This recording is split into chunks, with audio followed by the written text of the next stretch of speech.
a beyond logic attraction for color-based carelessness. Yeah, I'm a black. Thing is, I'm just a cell within this system characterized by men dropped like flies, blind eyes spectate, as those with the vision lack the white collar and the crisp dollar to put a shackle to the corruption, so in hurting rage they just holler. But as I was saying, I'm just a cell within this system characterized by men dropped like flies, as Mr. Fair became disguised, impersonating Lieutenant Brute Force, unrestricted even by the very restrictions he put in place conveniently as he targets an imaginary X on the forehead of a non-threatening skin tone. I'm just a cell.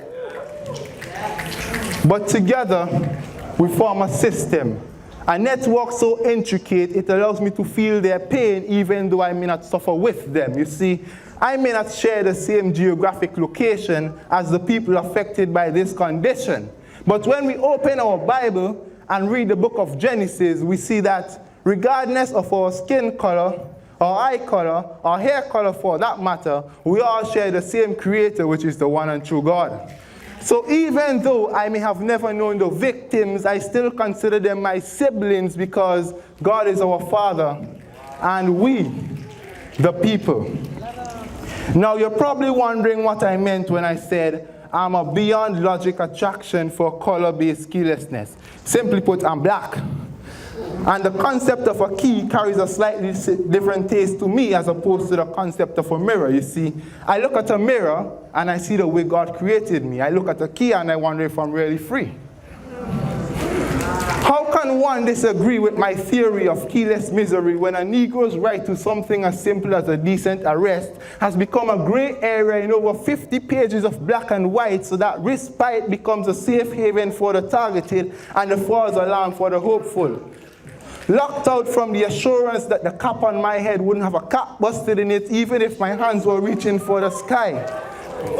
No key for my dignity, so the melanin in my skin makes me a prime suspect for a non-existent felony, as my skin sings a melody even more intense than the juxtaposition between the two skins. It sings, it stings, to the point where the face is reddened but the trigger finger stays white, squeezing as the hate resonates. Locked out from the assurance that the cap on my head wouldn't have a cap busted in it, even if my hands were reaching for the sky. No key for my dignity, so the melanin in my skin makes me a prime suspect for a non-existent felony, as my skin sings a melody even more intense than the juxtaposition between the two skins. It sings, it stings, to the point where the face is reddened, but the trigger finger stays white, squeezing as the hate resonates. If only that trigger finger would instead turn pages in the book of Genesis to see that our Genesis maintains an antithesis, because the fact of the matter is, our living anatomy is just a descendant from the dead dirt God used to form us from. So ironically speaking, they treat us like dirt, like dust, when from the dust man was made, and unto dust we all shall return. Thing is, although I've become a beyond logic attraction for color-based carelessness, nothing changes the fact that consistently I am a born legacy acquired by Christ and his kingdom. Yes, I'm black. Proudly a different shade from the militarized parade who was supposed to offer aid, but instead they viciously raid the ranks of our unafraid and systematically change the very system we've made. Packing heat as if the heat of the sun and those plantations didn't burn us enough already. Bursting shots in us as if the shots they called in order to bring us halfway around the world didn't already burn holes within our souls, making the effects of an AK-47 seem like needles in a pin cushion. Thing about a pin cushion is, no matter how many pins you stick into it, it never says ouch. But the funny thing about my favorite pin cushion is, he could have said more than ouch when they stuck all those pins into him, but he didn't. My kind would say he dope as he got stuck with lashes. got stuck with punches, got stuck with ego-degenerating insults, got stuck with pins so huge they called them nails, one in each hand plus one to pin both legs. But as his mother begs spare him, he says not ouch.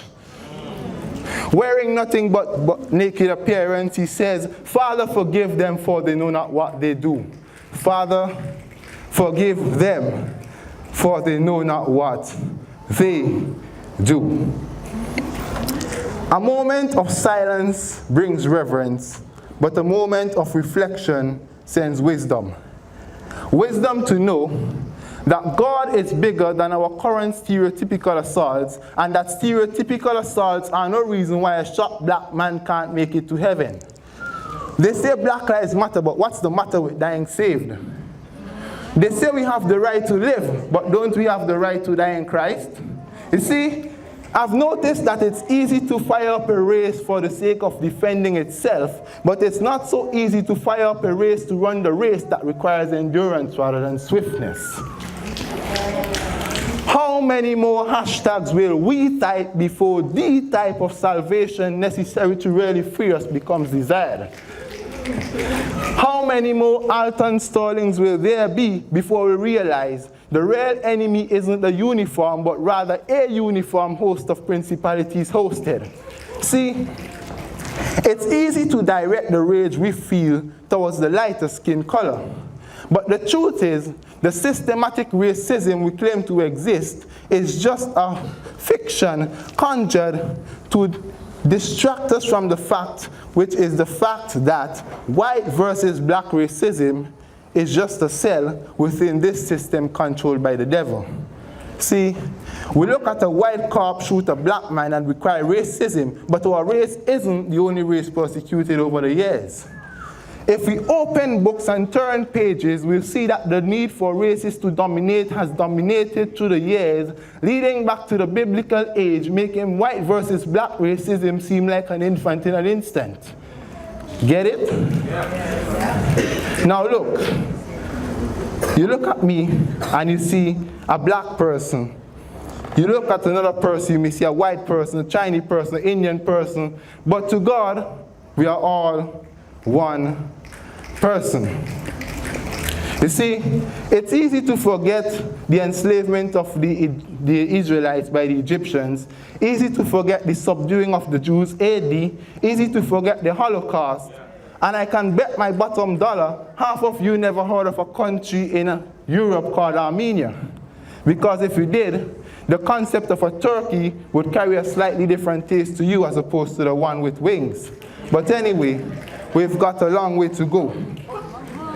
Now, we look at a white cop shoot a black man and require racism, but the truth is our race isn't the only race respected by God when we learn to forgive and love.